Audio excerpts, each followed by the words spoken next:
In the first age, as the Atanatari passed through the Middlelands, traveling west across the Blue Mountains into Beleriand, some chose to stay behind, establishing settlements along the way. Those that would continue on their journey west would become known as the Edain and would ally themselves with the elves in the wars against Morgoth, resulting in the Valar gifting them long life and granting them the island of Numenor after the destruction of Beleriand in the War of Wrath. For many years, the Númenóreans would thrive until falling to the influence of the Dark Lord Sauron and sailing west to wage war against the Valar of Aman. This resulted in the destruction of the island and loss of most of their people, save for a few who had remained faithful to Eru Ilúvatar and had not participated in the campaign against the Valar. These survivors would become known as the Dúnedain, establishing the kingdoms of Gondor and Arnor in the Third Age. Meanwhile, their kin who stayed east of the Blue Mountains during the First Age had not participated in the wars of the West, and so had shorter lifespans, and came to be known as Middlemen or Men of Twilight by the Númenóreans of the Second Age. Recognizing a kinship between them, the Númenóreans and most middlemen established friendly relations and trade. However, such was not the case with the hostile and warlike men of Enedwaith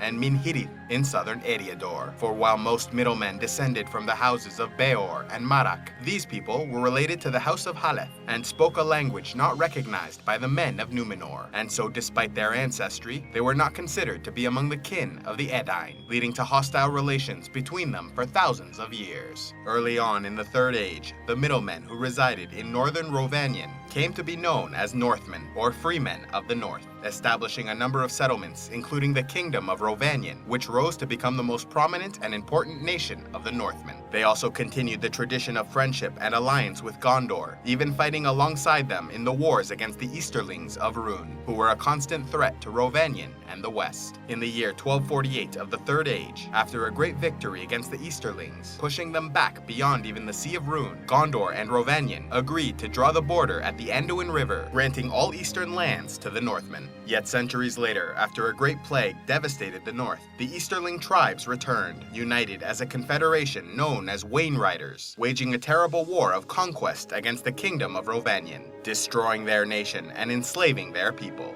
Eventually, with the help of Gondor, the Northmen rebelled and pushed the Easterlings back, but the kingdom was gone and their population drastically reduced. Some of the Northmen who survived the wars would come to inhabit the lands of Dale and Laketown, while others followed their leader Marwini south to the Vales of Anduin, between the Gladden Fields and Mirkwood. This faction would come to be known as the Eothiod, meaning horse people, famed for their mounted warriors. Years later, after the fall of Angmar and defeat of the Witch King, chieftain Frumgar of the Eothiod moved his people north to inhabit the lands near to the Grey Mountains, where they established the settlement of Framsburg as their capital, named for Frumgar's legendary son, Fram, who would earn renown for slaying the dragon Skatha, which plagued the Grey Mountains. And while the spoils of victory were plentiful, with Fram claiming the treasure the dragon guarded, this action also earned the hatred of the dwarves, whose possessions had been stolen by Skatha and therefore wanted them returned. But Fram instead only sent a necklace made up of the teeth of Skatha and a letter they took as an insult. This would lead to centuries of hatred between the dwarves and Eothiod. Generations later, the lordship of their people fell to Eorl, son of Leod. During his reign, they were visited by a messenger of Gondor, representing Kidion, steward of Gondor, and bearing the red arrow as a call for aid against the eastern invaders. Eorl recognized that if Gondor fell, all of the west would be threatened, and so led his armies south to defend the plains of Kalinardan, a large, sparsely populated territory within the realm. These lands south of the Misty Mountains were being invaded by a group of Easterlings, known as the Balkoth, who had nearly succeeded in defeating the armies of Gondor until Eorl the Young and his Eothiod warriors arrived, beating back the eastern invaders and scattering their forces at the battle on the field of Celebrant. As a reward for their assistance in defeating the Balkoth, Kidion granted the Eothiod the territory of Kalinardan, allowing them to migrate their people south and settle in these prosperous lands. Eorl was so grateful to Gondor for their generosity, he pledged eternal friendship with Gondor, vowing to fight at their side should they ever need assistance. Kidion did the same, establishing an important alliance between them that would use the Red Arrow as a means of summoning the Rohirrim to the defense of Gondor. Gondor would then come to call these lands Rohan and its people the Rohirrim, while the descendants of Eorl and the Eothiod referred to themselves as Eorlingas of the Riddermark.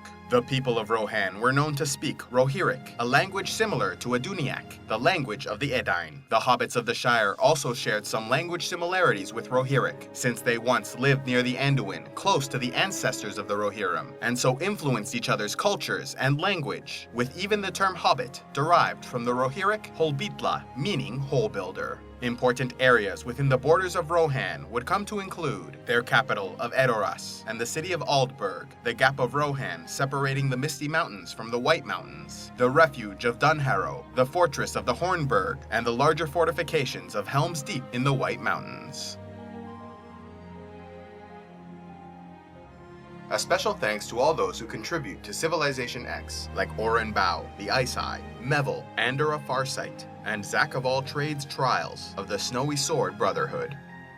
Like Oren Bao, the Ice Eye, Mevel, Andorra. You all make these videos possible, and I am eternally grateful for your support. If you would like to help Civilization X and gain early access to videos, access to the Patreon-only series Heroes of Lore and Legend, and vote on future content to be produced, you can click on the Patreon link in the description box below and pledge any amount you'd like on a monthly basis. Or if you'd prefer to make a single donation, you can use the PayPal link also in the description below. And please be sure to like and subscribe and click on the links to see more.